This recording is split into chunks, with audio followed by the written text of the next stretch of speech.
नमस्कारम। I hope आप सभी लोग काफ़ी अच्छे होंगे अपने घर पे। इस वीडियो में हम बात करेंगे रिसेंटली प्रेमानंद जी महाराज, जिनको आपने कभी ना कभी देखा होगा। इनके द्वारा अभी एक बयान दिया जाता है जो कि एक नई कंट्रोवर्सी खड़ी कर देता है। इनका जो बयान है वो हुकअप कल्चर की तरफ है कि हुकअप कल्चर कैसे हमारी सोसाइटी को इम्पेक्ट कर रहा है। इस वीडियो में हम समझेंगे कि इंडिया के अंदर ये हुकअप कल्चर बढ़ क्यों रहा है, हुकअप कल्चर कैसे हमारी सोसाइटी को इम्पेक्ट कर रहा है। साथ में अनिरुद्धाचार्य ये भी काफ़ी ज़्यादा अपने फनी बयानों के कारण सुर्खियों में रहते हैं। इनके द्वारा लिव इन रिलेशनशिप के ऊपर एक बयान दिया जाता है, तो उसके ऊपर भी हम बात करेंगे। साथ में हमें कैजुअल रिलेशनशिप, इसके ऊपर भी हमें समझने की जरूरत है। अगर हम बात करते हैं यूपीएससी के हिसाब से, तो ये हमें यूपीएससी के जीएस फर्स्ट जो सोसाइटी का टॉपिक है वहाँ पे हमें ये हेल्प करेगा। हमें सोसाइटी में family structure, social structure, gender equality, इन सब के ऊपर बात करनी रहती है। और ये जो पूरी कंट्रोवर्सी खड़ी हुई है वो कहीं ना कहीं इन्हीं मुद्दों के अराउंड हुई है। साथ में हमें एथिक्स एंड इंटीग्रिटी को भी साथ में लेके चलना होगा। And cultural change versus modernity, जैसे जैसे मॉडर्निटी आएगी, कल्चर में चेंज आएगा, वो किस हिसाब से अडेप्ट होता है उसके बारे में हम बात करेंगे। तो चलते हैं, शुरू करते हैं। सबसे पहले बात करते हैं कि प्रेमानंद जी का बयान क्या था, ऐसा क्या इन्होंने बोल दिया कि सारी कंट्रोवर्सी खड़ी हुई। तो जो वीडियो है वो तो आप इंटरनेट पे जाके ढूंढेंगे तो आपको आराम से मिल जाएगा, पर मैं आपको मोटा मोटी तौर पे बताऊं तो इन्होंने जो बात बोली, इनसे पूछा गया रिलेशनशिप को लेकर, शादी के बारे में। तो इन्होंने एक बात बोली कि आज के समय में जो यूथ है वो कहीं ना कहीं एक ऐसे व्यवहार में घुस गया है, एक ऐसे कल्चर में चला गया है जहाँ पे वो मल्टीपल रिलेशनशिप रख रहा है। और फिर उसके बाद में उन्होंने एक बयान दिया जहाँ पे उन्होंने बोला कि आज के समय में 100 में से 2-4 लड़कियां ही ऐसी होती हैं जो अपने को पवित्र रख पाती हैं, अपने को प्योर रख पाती हैं। तो यहाँ पे जो पूरा कंट्रोवर्सी खड़ी हुई वो ये जो इन्होंने डाटा दिया, 2 से 4 लड़कियां हैं जो अपने आप को प्योर रख पाती हैं और जो शादी के बाद में भी अपने आप को प्योर रखती हैं। तो ये जो सारी कंट्रोवर्सी खड़ी हुई वो इस बयान के ऊपर खड़ी हुई, 2 से 4 लड़कियां। और यहाँ पे अगर मेरे से पूछा जाए तो देखिए, प्रेमानंद जी ने जो बात की वो एक सोशल पर्सपेक्टिव से बात देखेंगे तो वो कहीं ना कहीं सोसाइटी को एक अच्छा मैसेज देने की कोशिश कर रहे हैं। पर वहीं पे अगर हम डाटा की बात करते हैं तो इनके द्वारा जो डाटा दिया गया है वो कहीं ना कहीं कंट्रोवर्सी को खड़ा भी करता है और वो कहीं ना कहीं जरूरी भी है, क्योंकि अपन 2 से 4 लड़कियां ये बहुत एक माइनर नंबर है। और अगर अपन आज इस वीडियो के अंदर समझेंगे भी कि अगर अपन बात करेंगे प्योरिटी को लेकर या फिर बात करेंगे हुकअप कल्चर को लेकर, तो यहाँ पे हमें एक बात समझनी होगी कि जितनी ज़्यादा लड़के इन चीज़ों के अंदर इन्वॉल्व है उतनी लड़कियाँ इन्वॉल्व नहीं है। लेकिन यहाँ पे अगर बात करेंगे प्रेमानंद जी की, तो इन्होंने जेंडर इक्वलिटी के ऊपर पूरा फोकस किया। इन्होंने ऐसा नहीं कि सिर्फ लड़कियों के ऊपर बात रखी, बाद में इन्होंने लड़कों के ऊपर भी वैसे कि वैसे ही तंज कसा। लेकिन हुआ क्या कि वो जो लड़कियों वाला बयान था वो ज़्यादा वायरल हो गया, और लड़कों वाला बयान वायरल नहीं हुआ तो इंडिया की बहुत सारी जो फेमिनिज्म का जो विंग है वो काफ़ी ज़्यादा एक्टिव हो गया और उनके खिलाफ कॉन्ट्रोवर्सी शुरू हुई। अब हमें समझना होगा कि हुकअप कल्चर है क्या। हुकअप कल्चर का सीधा मतलब मैं आपको बताऊं, कमिटमेंट नहीं। कहने का मतलब क्या होता है कि आप आप में से जितने भी लोग इस वीडियो को देख रहे हैं, मैं उम्मीद करता हूँ आप मैक्सिमम लोग 18 से 34 ईयर की एज के बीच में होंगे। आप में से बहुत सारे लोगों ने इस चीज़ को देखा भी होगा अपने आसपास में। होता क्या है, पहले क्या होता था कि कोई भी व्यक्ति किसी भी व्यक्ति के लिए कमिटेड होता था, प्यार, लव, जो जिस भी भाषा में आप इसको समझना चाहे वो होता था। आज के समय में क्या हो गया कि लोग इस कल्चर से दूर जा रहे हैं, लोग कमिटमेंट से दूर जा रहे हैं। उनको कमिटमेंट से मतलब नहीं है, they just want some good time, वो इंटीमेसी चाहते हैं एंड देन आफ्टर वो भूल जाएंगे। सो ये जो कल्चर डेवलप होता है इसको अपन हुकअप कल्चर के नाम से जानते हैं। अब ये में पहले इस कंट्रोवर्सी को लेकर चलना, जो कि मैंने आपको कंट्रोवर्सी समझाई थी कि प्रेमानंद जी की कंट्रोवर्सी क्या है, हुकअप कल्चर क्या है, ये मैंने बताया। अब हम इसको सोशल पर्सपेक्टिव से समझेंगे। एक बार के लिए अनिरुद्धाचार्य, उनका बयान भी देख लेते हैं। उनका जो बयान था, उनका जो रिमार्क था, वो काफ़ी ज़्यादा कह सकते हैं कि गलत बयान था, क्योंकि इस तरीके से बयान देना मुझे नहीं लगता कि शोभा देता है। क्योंकि अनिरुद्धाचार्य के पहले भी बहुत सारे ऐसे बयान रहे जो कि महिलाओं के खिलाफ रहे हैं। जैसे कि अगर अपन बात करेंगे प्रेमानंद जी की, तो इनके बयान मैक्सिमम टाइम आप देखना जेंडर इक्वलिटी के ऊपर बात करते हैं। वो लड़कों के ऊपर भी उतनी बात रखते हैं जितनी लड़कियों के ऊपर रखते हैं। बट अगर अपन बात करेंगे अनिरुद्धाचार्य, तो उन्होंने सीधी सी बात बोल दी कि एक लड़की 25 साल की उम्र में बहुत जगह पे मुंह मार के आ जाती हैं। तो इस टाइप के जो बयान दिए जाते हैं ना, ये काफ़ी ज़्यादा हैम्पर कर सकते हैं सोसाइटी को। तो इस तरीके से बात रखनी कहीं ना कहीं गलत हो जाती है। साथ में इन्होंने लिव इन रिलेशनशिप को बात रखी कि ये काफ़ी ज़्यादा गलत कल्चर है। तो हमें इस बात को भी समझना होगा कि लिव इन रिलेशनशिप है क्या।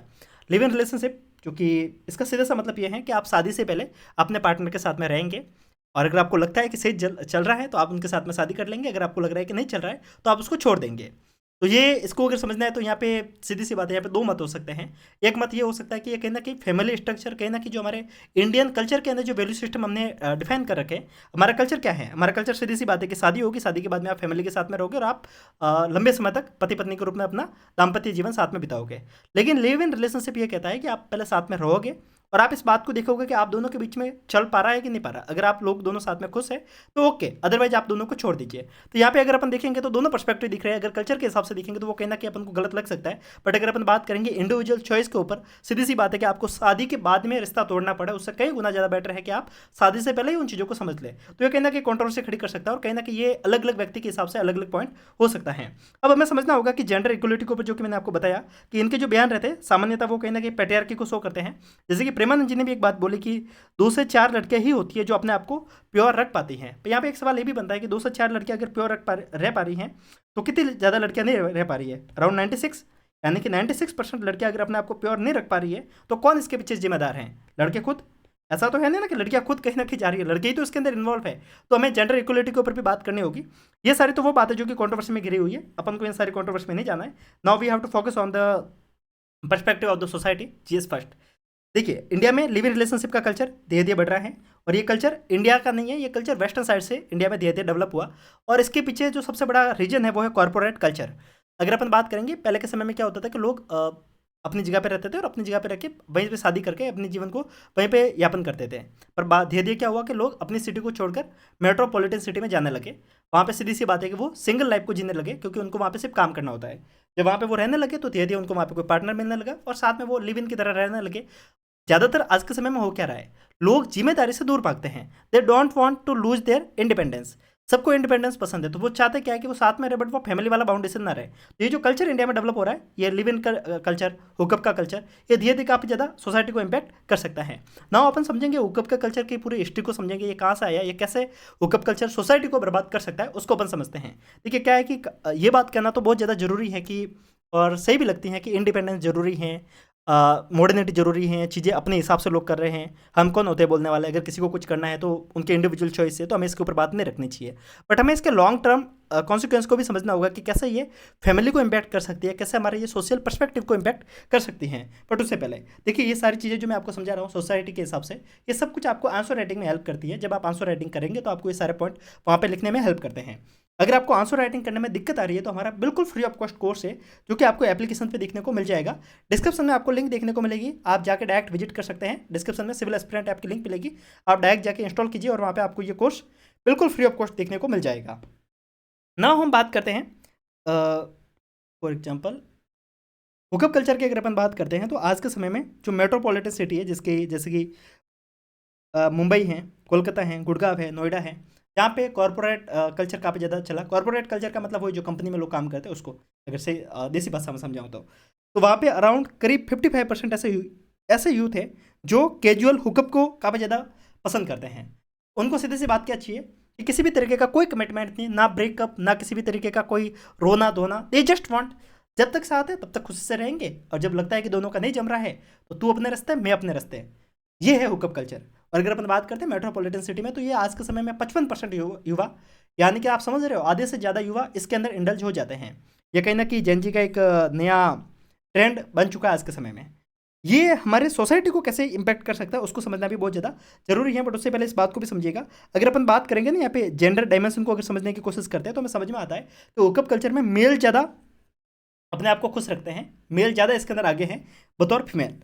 क्योंकि बयान देने के लिए बहुत आसान होता है कि लड़कियों के ऊपर बयान दिया जा सकता है कि purity and this type of बहुत सारी चीज़ें बात की जा सकती है।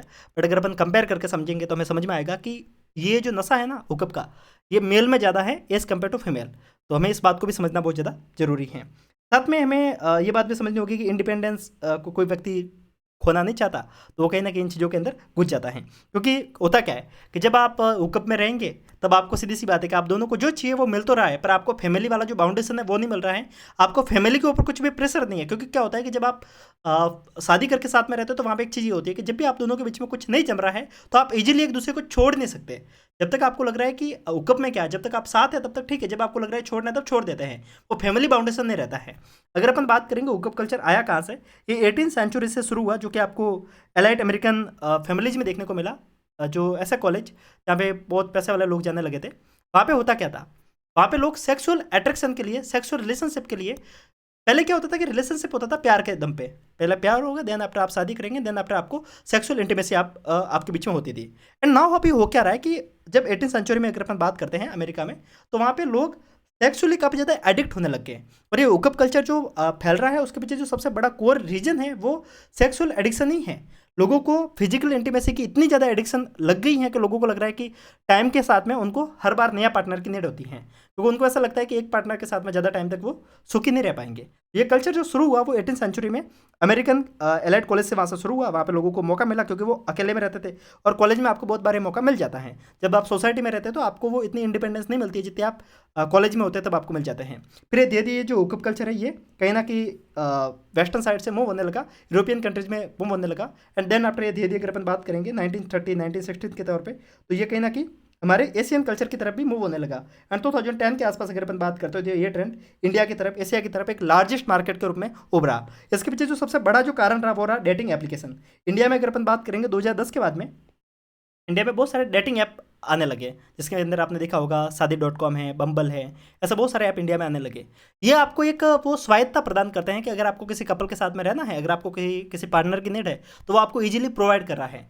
तो जब आपको वो साथी मिलने का जो ऑप्शन है वो इजीली अवेलेबल होने लगा, तो ये डेटिंग का कल्चर इंडिया में चलने लगा। तो सबसे बड़ा जो रेस्पॉन्सिबल रीजन अगर अपन कहेंगे हुकअप कल्चर को फैलने के पीछे, तो वो रहा easily availability of the dating application, जो कि आपने इंडिया में बहुत सारे देखे भी होंगे। अगर अपन देखेंगे फ्रीडम वर्सेज लिबर्टी की सोच को भी अगर अपन देखते हैं कि फ्रीडम और लिबर्टी के बीच में अपन को क्या चीज़ हमें ज़्यादा इंपैक्ट कर सकते हैं, किसको अपन को ज़्यादा प्रायोरिटी पे देना चाहिए। ऑब्वियसली बात है फ्रीडम बहुत ज़्यादा जरूरी है, पर हमें इस बात को भी समझना होगा कि अगर अपन हुकअप कल्चर के आगे के कॉन्सिक्वेंस समझते हैं, अगर अपन इसको साइकोलॉजिकल कंसर्न को समझते हैं, तो हमें समझ में आता है कि अगर आप एक टाइम के बाद में, जैसे कि एक पार्टनर, दो पार्टनर, तीन पार्टनर, आज के समय में लोगों को बॉडी काउंट बढ़ाने में बहुत ज़्यादा एक वो होड़ लगी हुई है। समझते हैं बॉडी काउंट क्या है? ये जो वर्ड है ये आज के समय में जेन जी के बीच में बहुत ज़्यादा प्रचलित है। बॉडी काउंट का मतलब है कि आपके कितने सेक्सुअल पार्टनर रहे हैं। तो आज के समय में क्या हो गया, लोगों को अपने वो बॉडी काउंट बढ़ाने में बहुत ज़्यादा एक वो दिलचस्पी है कि मेरे 2 4 5 10 15 20 ऐसे वो पार्टनर बना रहे हैं। ये चीज़ सबसे पहले क्या आपको प्रॉब्लम देगा, सबसे पहले आपको जो प्रॉब्लम करेगा वो करेगा साइकोलॉजिकल। होता क्या है कि आप पहले सोचते हो कि एक के साथ में, दो के साथ में, तीन के साथ में, देन आफ्टर आप किसी भी एक व्यक्ति के साथ में लंबे समय तक खुश नहीं रह पाओगे, क्योंकि आपको आदत हो गई है कि किसी के भी साथ में आप एडजस्ट करने के लिए अपने आप को सही नहीं पाते हो। जब आपको पता है कि आपको किसी एक पार्टनर के साथ में रहना है तो आप एडजस्ट करना सीखते हो, और वो आपको एडजस्ट करने की जो आदत है ना, वो कहीं ना कहीं रिश्ते को लंबे समय तक चलाती है। अब आपने एक शॉर्टकट ढूंढ लिया है कि अगर जमेगा तो ठीक, नहीं जमेगा तो आप एक दूसरे को छोड़ दोगे। तो ये कहीं ना कहीं आपके बाद में आपके फैमिली के अंदर बहुत बड़ी कंट्रोवर्सी को खड़ी करेगा, बहुत ज़्यादा बहस को खड़ी करेगा, और आपके फैमिली के वैल्यू सिस्टम को तोड़ के रख देगा। साथ में अगर अपन बात करेंगे हेल्थ रिस्क को लेकर, इंडिया के अंदर अगर जैसे ये कल्चर बढ़ता है तो ऑब्वियसली बात है कि इंडिया में सेक्स एजुकेशन काफ़ी पुअर है, लोगों को इसके बारे में नॉलेज नहीं है। तो ऑब्वियसली बात है कि एसटीडी यानी कि सेक्सुअल ट्रांसमिटेड डिजीज ये काफ़ी बड़े स्तर पर फैल सकती है। और अगर अपन बात करेंगे कॉन्ट्रासेप्टिव्स इंडिया में मिल रहे हैं, बहुत इजीली मिल रहे हैं, बट लोगों को इसके बारे में इतना नॉलेज नहीं है, तो वो कहीं ना कहीं हेल्थ रिस्क को भी इम्पैक्ट करता है। मेंटल रिस्क मैंने जैसे कि आपको बता दिया कि एक साइकोलॉजिकल इम्पैक्ट आपके ऊपर डालता है। एक हुकअप के ऊपर अगर अपन इस बात को भी देखेंगे तो आपको एक बात समझ में और आएगी। होता क्या है कि लोगों के जब ब्रेकअप हो जाते हैं, हुकअप कल्चर को बढ़ावा देने के पीछे एक रीजन ये भी है कि आफ्टर ब्रेकअप लोगों को लगता है कि वो इमोशनल सपोर्ट के बजाय वो फिजिकल सपोर्ट की तरफ आगे बढ़ते हैं। इसके पीछे रीजन ये है कि उनको ऐसा लगता है कि वो जब किसी ऐसे व्यक्ति के साथ में जाएंगे जहाँ पे वो फिजिकली सेटिस्फाई हो पाएगा, तो वो धीरे धीरे अपने पुराने पार्टनर को भूल जाएगा। तो एक जो ब्रेकअप वाला सीन है, एक इमोशनल डैमेज वाला सीन है, वो भी कहीं ना कहीं हुकअप कल्चर को बढ़ाता है। साथ में ऐसा देखा भी गया बहुत सारी जगह पे, जहाँ पे अगर कोई लड़की बार में है या फिर कोई लड़का बार में है, दारू पी रहा है, तो वहाँ पे उन दोनों के बीच में देखने को मिलता है कि वहाँ पे वो जो कल्चरल रिस्ट्रिक्शन होती है वो कहीं ना कहीं हट जाती है, और वो कल्चरल रिस्ट्रिक्शन हटना कहीं ना कहीं एक हुकअप के कल्चर को बढ़ाने में एक रेस्पॉन्सिबल रीजन बन सकता है। तो ये कहना कि सोसाइटी को इम्पैक्ट कर सकता है। सबसे पहला जैसे कि मैंने आपको बताया हेल्थ रिस्क है, मेंटल रिस्क है, सेफ्टी कंसर्न है। आज के समय में जो हुकअप कल्चर है वो कहीं ना कहीं एक हनी ट्रैप का एक शिकार हो सकते हैं। हनी ट्रैप लड़कियां भी हो सकती है, लड़की भी हो सकती है। लड़कियों के ऊपर सीधी सी बात है कि आपका कोई भी न्यूडिटी के साथ में कोई वीडियो अगर बना के आपसे पैसों के रूप में भी आपको बाद में ब्लैकमेल कर सकता है। लड़कों को भी इस चीज़ के ऊपर हनी ट्रैप करके फंसाया जा सकता है। और सोशल इम्पैक्ट सबसे बड़ा जो देखने को मिलेगा वो देखने को मिलेगा आइसोलेशन। लोग अपने आप को सोसाइटी से बहुत ज़्यादा दूर कर रहे हैं। लोगों को लग रहा है सोसाइटी कई काम की नहीं है, वो अकेले खुश हैं। हमें इस बात को समझना होगा, ये जो सोसाइटी है ना, इसमें लाख कमियाँ होगी। हमें सोसाइटी को बहुत कमियों के साथ में हमने इसको अडेप्ट किया, बहुत कमियों से चल रही है, पर हमें इस बात को समझना होगा ये सोसाइटी कहीं ना कहीं हमारे रेस्ट्रिक्शन को बढ़ाती है, और ये रेस्ट्रिक्शन कहीं ना कहीं हमें इंसान बनाए रखती है। ज़्यादा इंडिपेंडेंस क्या होगा, आपका फैमिली वैल्यू सिस्टम टूट जाएगा। और जब आपका फैमिली वैल्यू सिस्टम टूटेगा ना, तो आप एक टाइम के बाद में आप अपने आप को इतना अकेला पाओगे, इतना अकेला पाओगे कि एट द एंड आप खुश नहीं रह पाओगे। आपको मेंटल हेल्थ में एट द एंड दुखी आप फील कर पाओगे। होता क्या है कि आप शुरुआत में तो बहुत ज़्यादा खुश रहते हो कि हाँ भाई ठीक है, मज़ा आ रहा है, मज़ा आ रहा है, मज़ा आ रहा है। बट एक टाइम ऐसा भी आएगा ना, जब आपको आपके शरीर के अंदर से हार्मोन्स खत्म हो जाएँगे। जब आपको लगेगा कि अब आपको सच में एक इमोशनल पार्टनर की ज़रूरत है। क्योंकि सेक्सुअल नीड एक टाइम तक ही काम कर सकते हैं, उसके बाद में आपको ज़रूरत होती है एक एक इमोशनल पार्टनर की। और इमोशनल पार्टनर तब मिलेगा नहीं, और तब कहीं न कहीं आपको ये चीज़ें बहुत ज़्यादा इम्पैक्ट कर सकती हैं। तो हमें इन सारे पर्सपेक्टिव को एक बार के लिए समझना होगा कि इमोशनल डैमेज जो बाद में होगा, वो कहीं न कहीं बाद में प्रॉब्लम कर सकता है। ओवरऑल जो पूरा इस वीडियो का एक ही इंटेंशन था कि जो गॉप कल्चर है वो सोसाइटी को कैसे बर्बाद कर रहा है। साथ में हमें ये भी समझना होगा कि अगर कोई भी सदगुरु या फिर कोई भी गुरु कथावाचक अगर ऐसा किसी भी बयान को देता है, तो हमें उनको भी इस बात को ध्यान में रखना होगा कि वो जेंडर इक्वलिटी को साथ में लेके चले। और एक बात, प्योरिटी, ये प्योरिटी का जो कॉन्सेप्ट है, ये कहीं न कहीं बहुत अलग-अलग जगह से डिफाइन हो सकता है। सेक्सुअलिटी मुझे नहीं लगता कि प्योरिटी के साथ में कनेक्ट की जानी चाहिए, क्योंकि ऐसा भी हो सकता है ना कि कोई व्यक्ति सेक्सुअली प्योर है एंड मेंटली वो दिमाग से बहुत ज़्यादा गलत सोच को रख रहा है, तो वो कहीं न कहीं चीज़ों को एक अलग तरीके से डायमेंशन को पैदा करता है, ठीक है? तो हमें आज भी जो हमारे इंडिया की एक सोच है वर्जिनिटी एंड प्योरिटी, इन चीज़ों को मैं ये नहीं कह रहा हूँ कि सबको वर्जिनिटी एक साथ में तोड़ के आगे बढ़ जाओ, मैं ये नहीं कर रहा हूँ। मैं सिर्फ ये कह रहा हूँ कि वर्जिनिटी को प्योरिटी के साथ में रखना एक कहीं न कहीं फैमिली के संबंध को तोड़ने के बराबर होता है। और ऐसा बहुत सारी जगह पे देखने को मिला है कि जहाँ पे वर्जिनिटी का एक कॉन्सेप्ट, क्योंकि इंडिया में बहुत ज़्यादा मिथ है सेक्स एजुकेशन को लेकर, तो बहुत सारी चीज़ें वहाँ पे दिमाग में चलती है और उनको लगता है कि वो वर्जिन नहीं है, क्योंकि ऐसे बहुत सारे मिथ चलते हैं जो कि आपको पहले से पता होंगे, ठीक है? यहाँ पे वीडियो में बोलने की मुझे ज़रूरत नहीं है। तो वो फिर अपने पार्टनर के ऊपर पूरी उम्र भर वो शक करता है। तो इस तरीके की जो चीज़ें होती है वो कहीं न कहीं फैमिली वैल्यू सिस्टम को तोड़ती हैं। आई होप यहाँ पे मैंने एक बैलेंस पर्सपेक्टिव लेके चलने की कोशिश की। साथ में मैंने आपको बताया फ्री कोर्स को लेकर, अगर आपको आंसर राइटिंग को लेकर फ्री कोर्स की नीड है तो आप इसको ज्वाइन कर सकते हैं। ऐसे वीडियो के लिए आप मुझे फॉलो कर सकते हैं। मिलते हैं, तब तक के लिए नमस्कार, जय हिंद।